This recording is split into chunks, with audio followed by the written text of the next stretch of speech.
Good morning. My name is Victor Ochieng. I'm the director God's Pen Consultancy. I work with schools in the capacity of a speaker, a trainer, and a consultant. And in all the things that I do, part of it is career guidance. And this wonderful morning, I want us to go through factors that someone should consider when choosing a career. Of course, my talk is tailor-made to reach out to teens in secondary schools, that is, high school scholars. I want to begin by defining a career. Then we shall get into those factors that one ought to consider while choosing a career. A career is defined as a way of transforming your wishes, your aspirations, and dreams into reality. That means that most of the children in high school have got wishes, they have got desires, they have got aspirations, they have got dreams. But these things must be transformed to reality. Of course, that will take years. It is important to note that the years are not going to be long, because the years that we spend in high school are basically 4. And after the 4 years, the high school scholar will graduate to another level. That is college or university.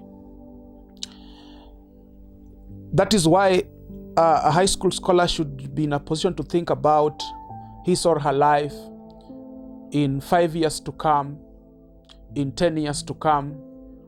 Where will you be?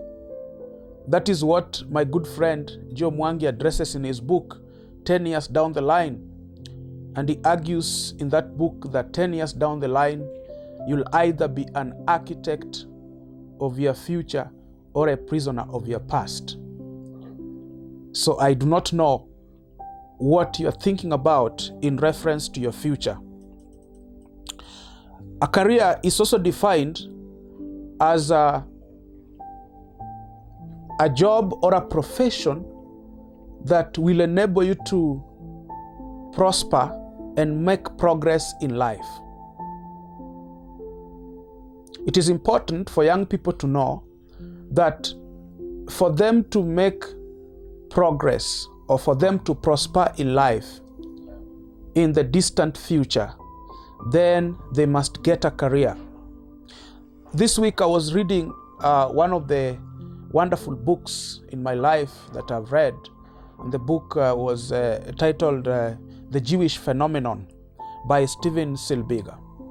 And Steven Silbiger argues that one of the 7 keys to enduring riches of the Jewish people is that successful people are professionals and entrepreneurs.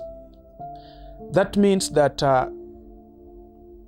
for someone to be successful, then someone must think about how will I become a professional in a particular area. And if not a professional, then you think about how do I explore entrepreneurship and succeed. Because as we read in the Cash Flow Quadrant by Robert T. Kiyosaki, talks about either being employed, either being self-employed, starting a business or what he calls a system, and then being an investor. But let's delve deep into what I wanted us to discuss today, and that is the factors that a high school scholar should consider when choosing a career. One is academic performance. You realized that what you want to be in life must be in sync with your performance in school. At Form 2 level, you choose subjects. Then you are told that these subjects will influence your career. But the choice of subjects alone is not enough. The other thing is about the performance, the academic performance. For instance, if you want to become a medical doctor, then you should know that the stakes are high. You cannot become a medical doctor, yet you're scoring mediocre grades, like D for disaster or E for embarrassment. If you want to become a medical doctor, you should know this is one of the classic professions, and the stakes are high, and the competition is high. And even when you talk about the cutoff points, the cutoff points in the universities are determined by the performance, the overall performance in the country. Number 2 is knowledge. It is important to consider knowledge as a factor when choosing a career. In our career guidance, we tell students that they should not settle on a particular career without knowledge. That is why resourceful people are invited in your school to address careers, to talk about careers. Personally, I've done that the umpteenth time. That is why we say that when it comes to career choices, you should consider parents, your teachers, and your mentors as career consultants, which means that there's something that you do not know that perhaps they know, which you need to get. Over and above, you should also read books. That is why we ask you to search and research. Go to the library of the school and get to read the books that address careers. In case those books are not available in the library, we also encourage you to surf online, check the materials, read about resourceful stuff, useful stuff written by people who have got knowledge about careers. Number 3, the other factor you need to consider, I call it passion. And passion is when what you do is what you love, and what you love is what you do. It is important to choose a career that you are passionate about. For instance, if you choose a career like law, you want to be a lawyer, then we can say that the better days, the better time of your stay on earth, you'll be practicing law. And that means that if it is something that you're not passionate about, then you will give up. Then you'll be stressed. Then you'll be tensed. Therefore, over and above, you should choose something you're passionate about. Number 5 is availability. This course that you want to pursue, will you be able to meet the demands that it has? There are courses that will take 4 years. Some will go beyond 4 years, like even 5 years and 6 years. The $1 billion question is, will you be available? We can also look at availability in this aspect. Is that course itself available? You want to do it, you want to pursue it. Can you find it in Kenya? Or it is abroad? And if it is abroad, how easy can you get it? How easy can you pursue it? The other factor you need to consider is personality. Your personality has to do with the traits that make up who you are. Generally, personalities are divided into two. We have extroverts and introverts. Extroverts are those people who are talkative, who are social, who are outgoing. Introverts are those people who are rather not talkative. They are reserved, they are quiet. You realize that you should also think about aligning your career in reference to your personality. But someone may ask me a question now, does it mean that if I'm not that talkative, I can't pursue law? I can't be a lawyer? Because I've seen most of the time lawyers arguing at the floors of the court, talking a lot in order to win a case. This could be my response. Law is not just about arguing in court. You should be in a position to know that we have several branches of law. For instance, you do not have to be a criminal lawyer. You can be a constitutional lawyer and many other branches of law that are there.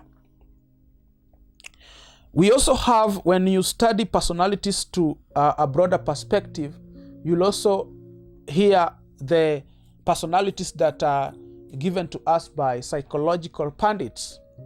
Like you can be a choleric, you can be a phlegmatic, you can be a sanguine,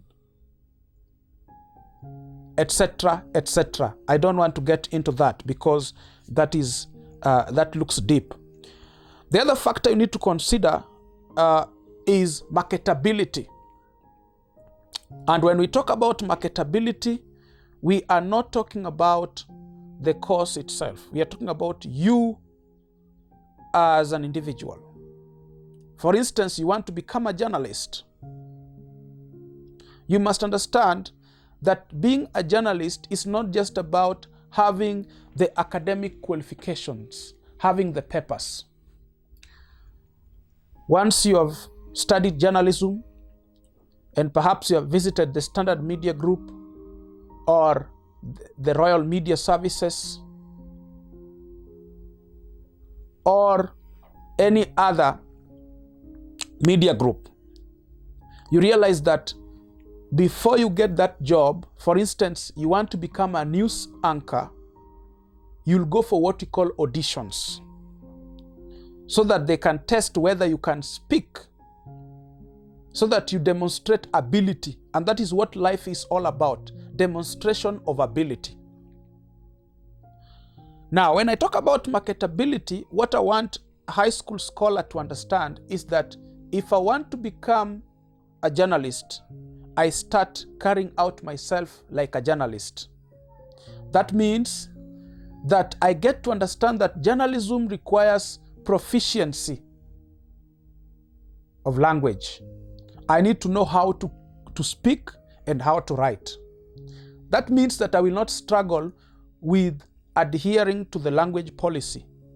I will practice speaking in English, I will practice speaking in Kiswahili, and when I'm at home, I will also try practicing to speak in my mother tongue, because as we know, we have a lot of vernacular stations that are now mushrooming. Like we know that among the Gikuyu community, they have a lot of radio stations and TV stations. That means that if you're proficient in that particular language, then you're likely to soar. You're likely to succeed in that particular area. So we say there are no marketable careers, but there are marketable people. So start becoming marketable. Work on yourself. If you want to become a lawyer, also start working on yourself. If you want to become an engineer, start carrying out yourself like an engineer. The second last factor I want us to consider is the market trends and emerging issues. It is important that as you consider the career you want to pursue, get to know what is happening in the world of work and the market trends, emerging issues, and the dynamics in the world of careers. Get to know which courses carry heft, which courses have been scrapped, and how are things working out at the moment. Because you may choose a career which is irrelevant. You may choose a career that once you have studied, it becomes very difficult for you to get a job. So it is important to have knowledge, as I pinpointed earlier, that one of the factors you need to consider is knowledge. Once you have knowledge, we say knowledge is power. And once you have that knowledge, which you can get in books, which you can read in the newspapers, which you can get in from resourceful people, which you can get by watching news and getting relevant updates, then that becomes very, very important. And lastly, the factor you need to consider is what we call values. Now, the principles that guide you, the belief system, actually have a correlation with the career you want to pursue. They influence your career.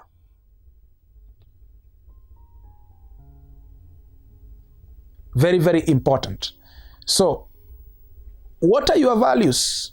What are your core values? For instance, some of my core values are the fear of God, consistency, professionalism, quality. Therefore, the things I do, I must align them so that they fit, so that they agree with my core values. There are places I want to go, there are things I won't do, simply because they contradict my core values. I believe that you have learned something from our today's presentation on factors to consider while choosing a career. In our next segment, we shall look at the myths and misconceptions in relation to careers. As you think about what I've presented today, I also urge you to go out there and get books that would help you to get more information about careers. One of those books is the Essential Career Guide, which has been done by Cooks. This book is very resourceful and it has a lot about careers. But of course, you can always search for other resourceful materials. My name is Victor Ochieng. I'm the director, God's Pen Consultancy. God bless you so much.